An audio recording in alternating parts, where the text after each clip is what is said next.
గౌరవ ముఖ్యమంత్రి రేవంత్ రెడ్డి గారిపైన వస్తున్న చర్చలు, రేవంత్ రెడ్డి గారు మీనాక్షి నటరాజన్లో ఏ రాజ్యసభ విషయంలో ఆయన వేలు పెట్టాడో ఆ వేలు విషయంలో తెలంగాణ రాష్ట్రం కోడై కూస్తూ ఉంది. ఇవన్నీ విన్న తర్వాత మీకు మంచి పాట డెడికేట్ చేయాలనిపిస్తుంది మిత్రులారా. రేవంత్కి తగ్గట్టుగా మంచి పాట. ఎట్లాంటి పాట అంటే ఎక్కడి నుంచి మొదలయ్యాం, ఎడిపోతున్నామనే దాని మీద ఒకసారి ఈ పాటను వినుకునే ప్రయత్నం చేయరు మీరు ఒకసారి. ఏ చోట మొదలైందో గిట్లా అన్నప్పుడు రేవంత్ రెడ్డి యాడ్ నుంచి మొదలయ్యిండో ఒక్కసారి ఆ విజువల్ వేసుకుంటే దాన్ని మించిన భాగ్యం ఎక్కడి నుంచి మొదలు ఉంటుందా ఒకసారి అది కూడా వినండి. ఎందాక దిగిపోయావో తెలుసా,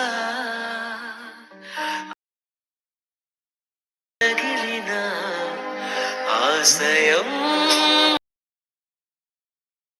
అగ్గిలా రగిలిన ఆవేశం ఎక్కడ అంటే మొన్న నరేంద్ర మోడీ గారు వచ్చి అంటారు కదా, మేరేసే హాత్ మిలావో మేరేసే జోడో అని చెప్పేసి ముఖ్యమంత్రి రేవంత్ రెడ్డి గారిని చెప్పిన విన్నాం కదా. గాతీరుగడ రేవంత్ రెడ్డి పరిస్థితి అట్లనే ఉంది మిత్రులారా.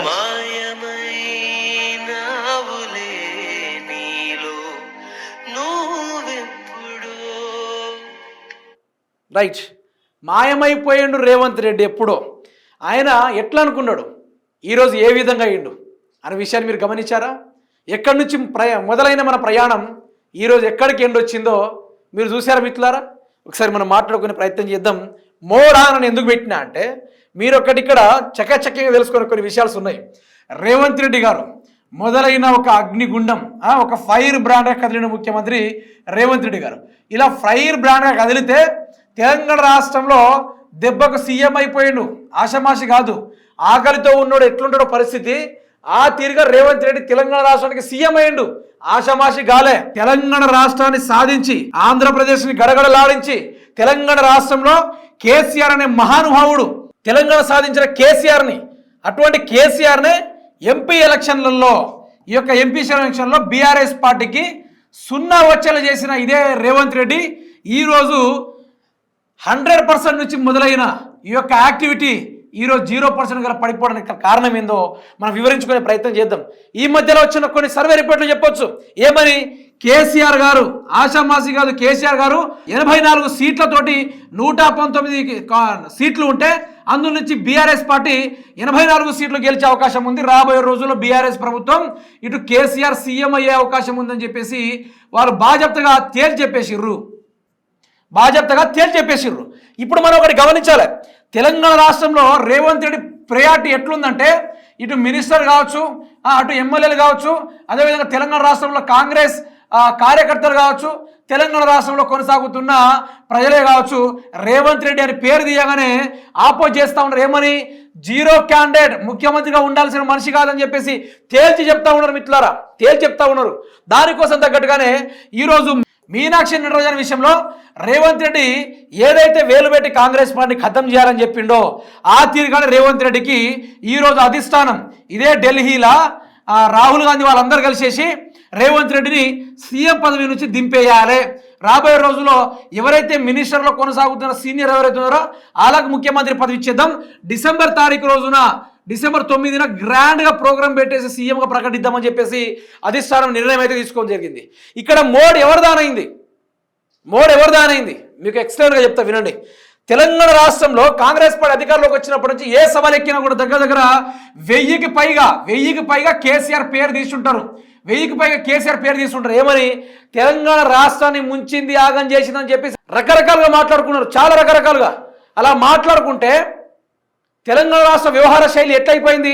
కేసీఆర్ ఓన్లీ ఫామ్ హౌస్లో ఉన్నాడు, ఎర్రవల్లి ఫామ్ హౌస్లో. కేసీఆర్ గారు ఈ ఫామ్ హౌస్లో ఉంటే ఆయన ఏం చేస్తున్నాడు, బయటికి ఎందుకు వస్తున్నాడు చాలా మంది వేసిర్రు. కేసీఆర్ వేసిన ఈ యొక్క ప్లాన్లో ఇటు బీజేపీ, అటు కాంగ్రెస్, తర్వాత మిగతా టీడీపీ, తర్వాత ఇటు జనసేనని ప్రకటించబడుకుంటే ఆ పార్టీ కూడా ఈరోజు ప్రధానంగా వినిపించిన చర్చ ఏంది? ఒక ఫామ్ హౌస్లో ఉండే అందరినీ ఖతం చేసిండు. జస్ట్ ఫామ్ హౌస్లో ఉండే కేసీఆర్ ఫామ్ హౌస్లో ఖాళీగా కూర్చున్నాడు, రెస్ట్ తీసుకుంటాడని అనుకుంటే అది పొరపాటు. తెలంగాణ రాష్ట్రాన్ని తన చేతుల్లో శాసిస్తా ఉన్నాడు తెలంగాణ రాష్ట్రాన్ని. ఆ ఇద్దరు తెలంగాణ రాష్ట్రాన్ని రాష్ట్రంలో జరుగుతున్న అన్యాయాలు అక్రమాయాలు ఎక్కడ పడితే అక్కడ ఎండగట్టేసి చుక్కలు చూపించారు. వాళ్ళ పేర్లే ఒకవైపు కేటీఆర్ అంటారు, మరోవైపు హరీష్ రావు గారు అంటారు.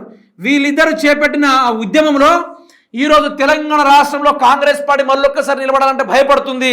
అందుకని వాళ్ళంతటా వాళ్ళే ఏమనుంటారంటే 2034లో అధికారంలో వచ్చేది మళ్ళీ రేవంత్ రెడ్డి, అదే కాంగ్రెస్ పార్టీ అని చెప్పేసి వీళ్ళే ప్రమోటింగ్ చేసుకుంటారు మిత్రులారా, తప్ప ఎక్కడ కూడా రేవట్లేదు. కానీ జనం నుంచి వస్తున్న మాట ఏంటో తెలుసా? ఈ తెలంగాణ రాష్ట్రంలో 4.5 కోట్ల ప్రజలు ఉంటే ఇక్కడ నుంచి ఆ ప్రజల మాటల నుంచి వచ్చే ఒకే మాట ఫిర్ అగైన్ కేసీఆర్ సీఎం అంటున్నారు. తీసరి బార్ కేసీఆర్ అనే నినాదం వినబడుతుంది తప్ప ఎక్కడ కూడా రేవంత్ రెడ్డి నినాదం అనపడలేదు. జస్ట్ కేసీఆర్ ఫామ్ హౌస్లో ఉండి ఏం చేయాలో చేసిండు.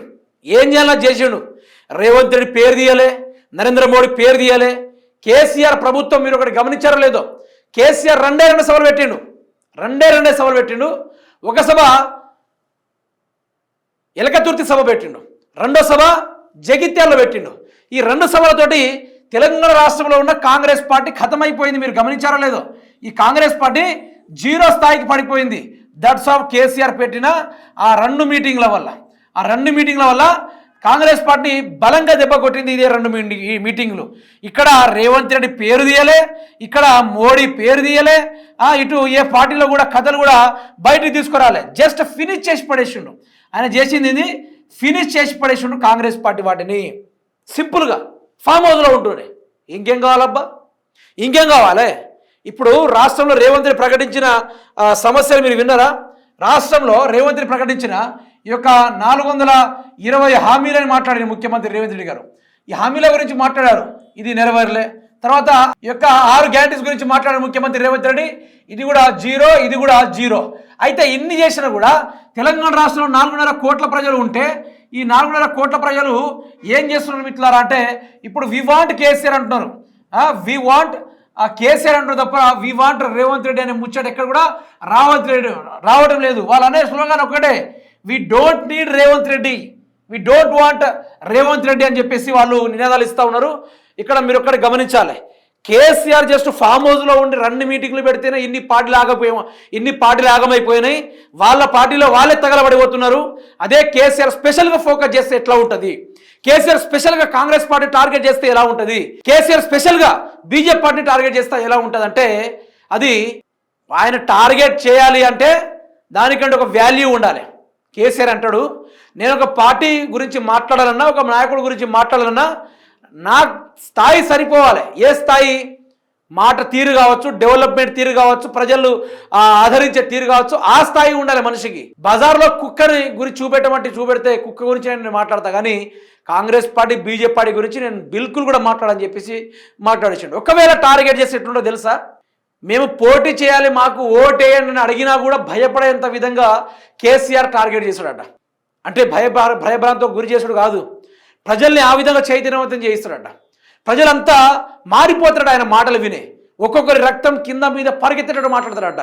తెలంగాణ మనది, తెలంగాణ మన కోసం, ఈరోజు తరం మారింది కాబట్టి మనం మారాలని చెప్పేసి నినాదంతో కేసీఆర్ గారు తెలంగాణ రాష్ట్ర చైతన్యవంతం పరిచి ఆనాడు ఆంధ్ర పెత్తందారులు ఎందరో మంది చంపేస్తాను బెదిరిస్తాను కూడా బెదరకు తెలంగాణ రాష్ట్రాన్ని బక్క చిక్కిట పానంతో ఏడమ చేతితోటి గుంజుకొని తెలంగాణ రాష్ట్రాన్ని ఏర్పాటు చేశాడు. ఎవరైతే ఈరోజు తెలంగాణ చరిత్ర గురించి, తెలంగాణ విషయం గురించి తెలియకుండా మాట్లాడుతూ ఉంటారు, ఏమని తెలంగాణ మిగులు బడ్జెట్తో ఏర్పడిందంటే, మీకు కూడా చెప్పాలి, తెలంగాణ మిగులు బడ్జెట్ దేని గురించి? హైదరాబాద్లో ఉన్న ఆ యొక్క వ్యవస్థను చూసి మిగులు బడ్జెట్ అన్నారు తప్ప రాష్ట్రం విడిపోయింది 70,000 కోట్ల రూపాయల అప్పుతోటి విడిపోయింది. చెరిసగం మంచుకున్నారు, ఇక్కడ చెరిసగం మంచుకున్నారు, అంతేగాని ఈజీగా వదలలే. కేసీఆర్ ఎక్కడ కూడా ఆంధ్ర వాళ్ళకు అప్పు చేసి పోయారని చెప్పేసి ఏమైనా మాట్లాడు మగోళ్ళ లక్షలకే పరిపాలన చేసిండు, గుంజిండు, గుద్దిండు. ఈరోజు నిన్న చూసుకున్న సర్వేలో మొదలు పెడితే ఇదే కేసీఆర్కి ఎన్ని సీట్లతో గెలిచే అవకాశం ఉందని చెప్పిర్రు? 84 సీట్ల మెజారిటీతోటి గెలిచే అవకాశం ఉంది. అవుట్ ఆఫ్ కాంగ్రెస్ పార్టీకి తిప్పి కొడితే ఒక 22 కూడా వచ్చుడు కష్టం అన్నట్టుగా ఉంది. బీజేపీకి ఇటు భవిష్యత్తు లేకుండా పోయే ఆస్కారం ఉందని చెప్పేసి చాలా వరకు సర్వేలు కూడా రావడం జరిగింది. ఇక్కడ నేను ఏమంటున్నా అంటే, ఫామ్ హౌస్లో ఉంటేనే ఇంత దెబ్బ కొట్టిండు, ఫామ్ హౌస్ నుంచి బయటకు వచ్చి మళ్ళీ ఒక సభలు పెట్టి పార్టీల గురించి మాట్లాడడం మొదలు పెడితే అలా పరిస్థితి ఒక్కసారి ఊహించండి. తూర్పుకు తిరిగి దండం పెట్టుకొని జై తెలంగాణ వెళ్ళిపోతారు. దాని మించి ఏం చేయలేరు వాళ్ళు.